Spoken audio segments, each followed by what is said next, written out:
ഇതൊരു life lesson ആണ്. എനിക്ക് മാത്രമല്ല എല്ലാവർക്കും ഇതൊരു ലെസൺ ആയിരിക്കും. അതുകൊണ്ടാണ് ഇത് പറയാമെന്ന് വിചാരിച്ചത്. This is about A patient. എൻ്റെ ഒരു പേഷ്യന്റ് ഷോൾഡർ പെയിൻ ആയിട്ട് വന്നൊരു പേഷ്യന്റ് ആണ്. അതൊരു സ്ത്രീ ആയിരുന്നു.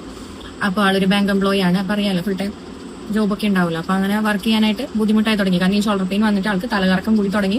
ഭയങ്കര ബുദ്ധിമുട്ടായി. ഒരു 4-5 മാസമായിട്ട് ഈ പെയിൻ ഉണ്ട്. പോരാത്തതിന് വേറെ അങ്ങനെ ആൾക്ക് വേറെ ഹിസ്റ്ററി ഒന്നും ഇല്ല കേട്ടോ. വേറെ ഷുഗർ, പ്രഷർ, കൊളസ്ട്രോൾ അങ്ങനത്തെ ഒരു ഇഷ്യൂസും ഇല്ല.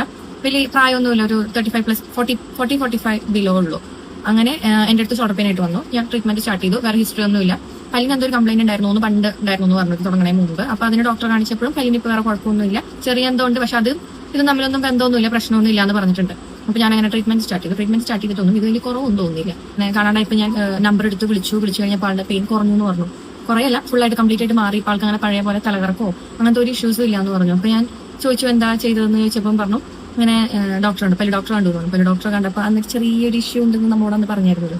അപ്പൊ ആ ഒരു ചെറിയ ഇഷ്യൂ പല്ലിനെന്തോ അത് തീർത്തപ്പോ തന്നെ ഷോൾഡറിന്റെ എല്ലാ പ്രശ്നങ്ങളും മാറി. ഇപ്പോൾ തലകറക്കൂല, എല്ലാം ഒരു കുഴപ്പമില്ല. 3-4 മാസമായിട്ട് കൊണ്ട് നടന്ന ഷോൾഡർ പെയിനും ആ ഒരു തലകറക്കും അതിന്റെ പേരിൽ അനുഭവിച്ച കുറെ മെന്റൽ ഡിപ്രഷനും എല്ലാം ജസ്റ്റ് ആ ഒരു ഡോക്ടേഴ്സ് അപ്പോയിന്റ്മെന്റോട് കൂടി പല്ലിന്റെ ആ ഒരു കംപ്ലൈന്റ് തീർത്തോടു കൂടി മാറി. സോ ഇത് എല്ലാവർക്കും ഒരു ലെസൺ ആയിരിക്കണം, ലൈഫ് ലെസൺ ആയിരിക്കണം.